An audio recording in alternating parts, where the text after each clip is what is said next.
JTV Telugu news ప్రేక్షకులకు స్వాగతం సుస్వాగతం. నేటి ముఖ్యాంశాలు. నెల్లూరు జిల్లా కావలి రూరల్ మండలం జాతీయ రహదారిపై మంగళవారం ఘోర రోడ్డు ప్రమాదం చోటు చేసుకుంది.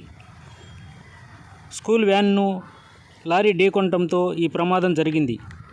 సంఘటనా స్థలంలో ఒకరు మృతి, పలువురికి తీవ్ర గాయాలైన వైనం.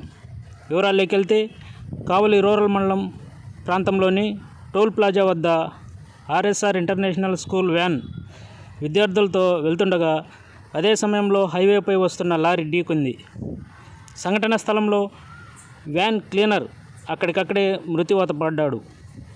అందులో ఉన్నటువంటి 27 మంది విద్యార్థులకు ఆయా రకాల తీవ్ర గాయాలతో బయటపడ్డారు. ఈ వ్యాన్లో విద్యార్థులు, ఉపాధ్యాయులు ఉన్నారు. గాయపడ్డ వారిని మొదట గవర్నమెంట్ హాస్పిటల్కు తీసుకెళ్లగా అక్కడి నుంచి ప్రైవేటు వైద్యశాలలకు చికిత్స నిమిత్తం తరలించారు. సమాచారం తెలుసుకున్న కావలి శాసనసభ్యులు దగ్గుమాటి వెంకటకృష్ణారెడ్డి అలియాస్ కావ్య కృష్ణారెడ్డి గాయపడిన విద్యార్థులను హాస్పిటల్కు వెళ్ళి పరామర్శించి తల్లిదండ్రులకు ధైర్యం చెప్పి మెరుగైన వైద్యం అందించాలని వైద్యులను కోరారు. సందర్భంగా ఆర్ఎస్ఆర్ స్కూల్ యాజమాన్యం అనాలోచన వల్ల స్కూల్ వ్యాన్లు వెళ్ళే మార్గం సులభంగా చేసుకునే కోణంలో అక్రమంగా జాతీయ రహదారికి మధ్యలో ఉన్న డివైడర్ను తొలగించి ఇలాంటి ఘోరాలకు పాల్పడడం దుర్మార్గమన్నారు.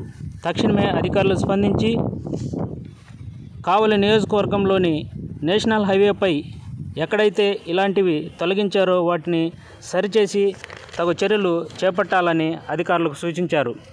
ఈ సందర్భంగా ఆర్డీఓ సేనానాయక్ సంఘటనా స్థలానికి చేరుకోవడంతో ఆయనతో ఎమ్మెల్యే మాట్లాడారు. మృతుడి కుటుంబానికి స్కూల్ యాజమాన్యం కాంపన్సేషన్ చెల్లించాలని, విద్యార్థుల చికిత్స నిమిత్తం అయిన ఖర్చులు స్కూల్ యాజమాన్యం భరించాలని ఎమ్మెల్యే ఆదేశించారు. ఇక ముందు ఇలాంటివి జరగకుండా అధికారులు తగు చర్యలు చేపట్టాలని అధికారులకు ఆదేశించారు. సందర్భంగా మృతుని కుటుంబానికి ఎమ్మెల్యే 50,000 రూపాయలు అందజేయనున్నట్లు ప్రకటించారు.